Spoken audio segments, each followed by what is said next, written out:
Let us dive into the comedic genius of Ricky Gervais as he takes on the complexities and absurdities of woke culture.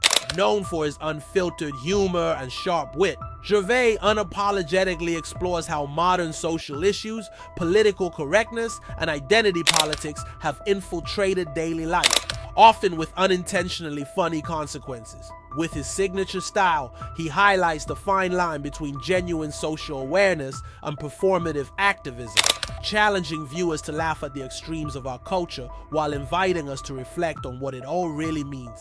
Get ready for a comedic journey that's thought-provoking, hilarious, and in true Gervais fashion, refreshingly unfiltered here. And here's what he says in the next clip about humor and offense. When someone says to me about another comedian, they say, oh, they're not funny. Even if I agree with them, I stand up and I say, well, you can't say that. You've got to say, you don't find them funny, you know. And I hate it when people say, that joke was offensive. I got to say, no, you've got to say, you found it offensive. Because it's all about feelings, and feelings are personal. And there's loads of types of comedy, and comedy evolves, you know. There's a new type of comedy at the moment called woke comedy, right?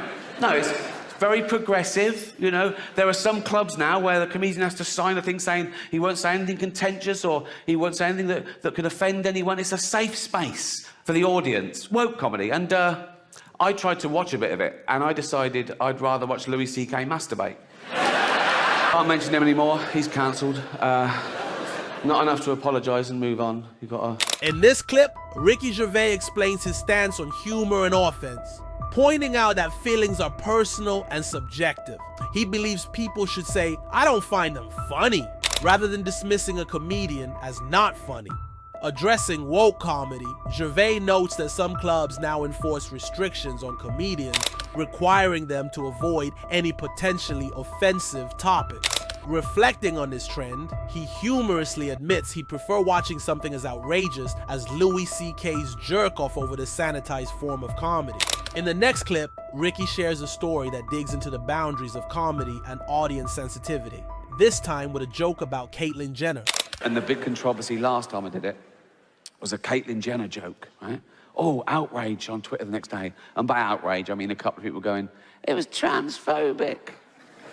It wasn't transphobic in the slightest. It was a joke about a trans person, but the joke had nothing to do with that aspect of her existence. And that's the other thing about offence. People get offended when they mistake the subject of a joke with the actual target, and they're not necessarily the same. I'll tell you the joke. You make your own minds up. Right. So...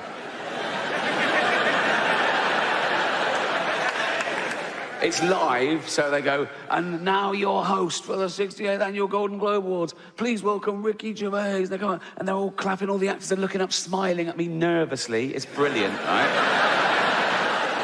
So I just go, relax, I'm going to be nice tonight. I've changed.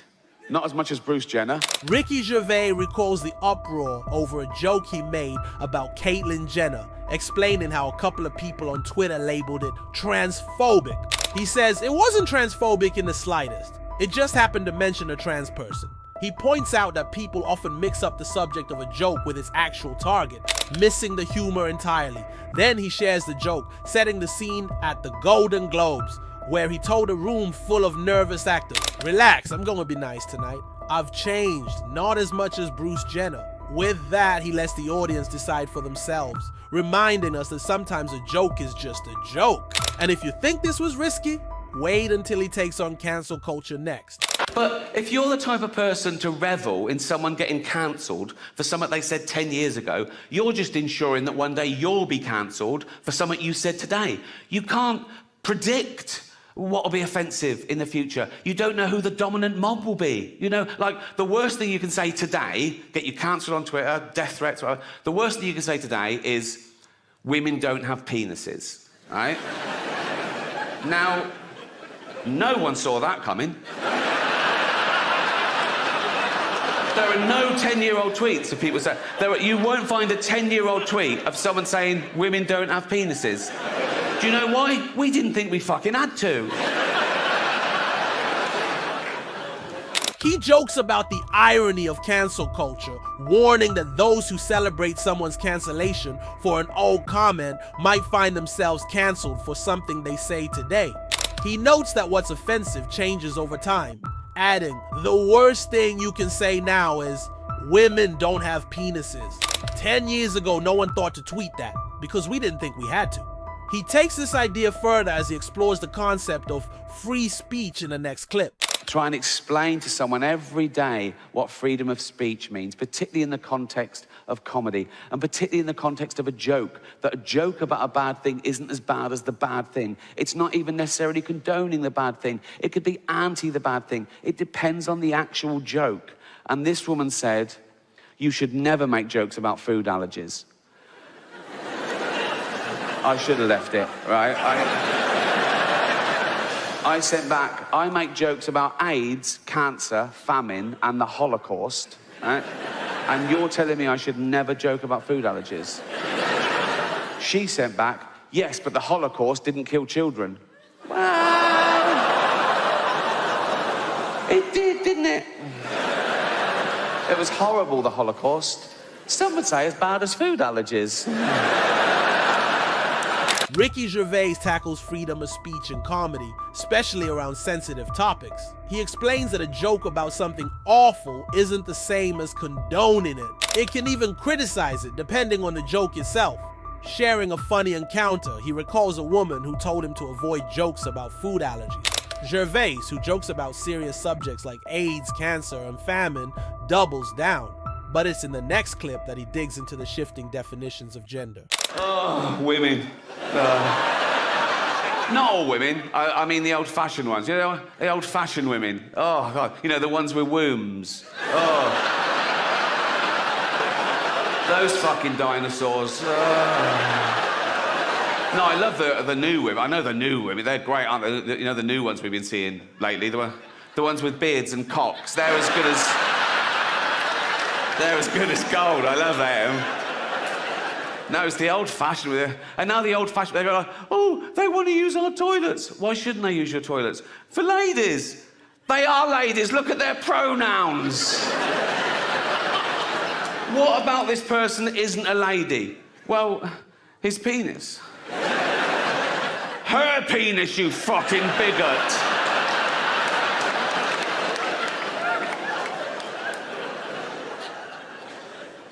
What if he rapes me? What if she rapes you? You fucking turf whore.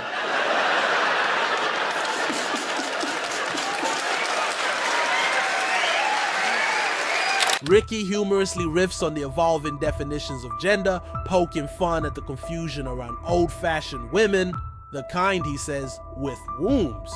He jokes about modern debates on who qualifies as a lady and how pronouns now often define identity. With his typical dry wit, he teases how even concerns like safety and shared spaces get swept aside, playfully reenacting a hypothetical conversation.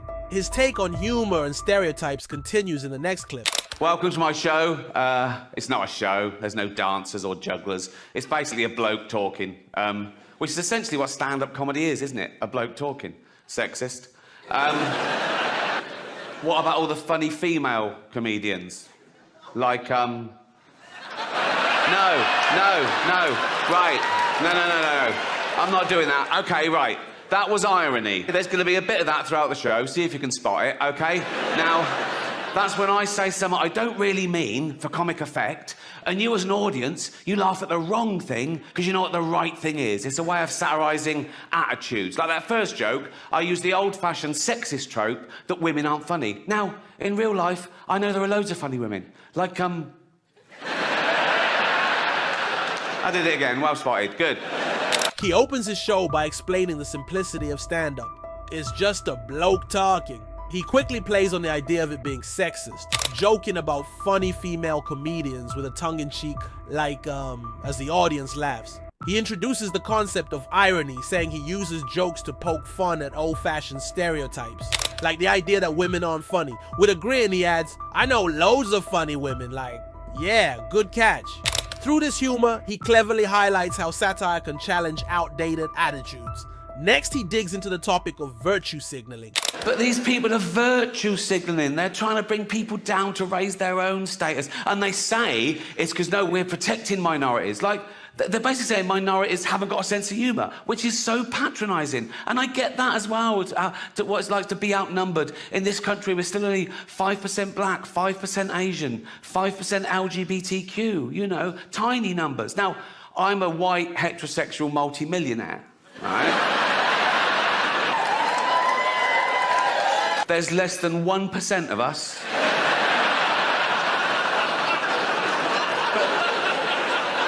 Do I whine? No. Do I don't mind. I just get on with it. Come on, Rick. Come on, Rick. Just keep I'm like Rosa Parks. Do you know what I mean? I'm like... Except I fought for the right to never have to take a seat on a bus. But... Ricky Gervais critiques virtue signaling, pointing out the condescension in assuming minorities lack a sense of humor. He jokes about being a white heterosexual multimillionaire making up less than 1% of the population and quips, "Do I whine? No, I just get on with it," likening his struggle to Rosa Parks, but for the right to never take a seat on a bus. He further elaborates on his view in a podcast clip up next. When I start on a contentious subject, I feel the tension. Like, oh, is this going to be all right? Are we going to be allowed to laugh? Yeah. And I take them through a scary forest and out the other side, and it's always okay. And they, phew, Yeah. right? And I think that's the important thing, because I've often said that people get offended when they mistake the subject of a joke with the actual target. Yeah. And they're not necessarily the same thing. You can make jokes about any subject. It depends what the joke is. Yeah. There's no rules. You can't joke about this. You can. You should be able to. You just can. Yeah. Okay? And there's nothing sacred. Well, that's really. the point. There's nothing sacred. So Yeah. everything should be subject to ridicule. Yeah. I mean, even just to force you to understand, think about it more. I know. But people then they go, wow, yeah, but you shouldn't hurt people's feelings. Well, you can if their feelings are wrong. Yeah. You know, if you don't like the facts, don't change the facts, change the feelings. Yeah. You know.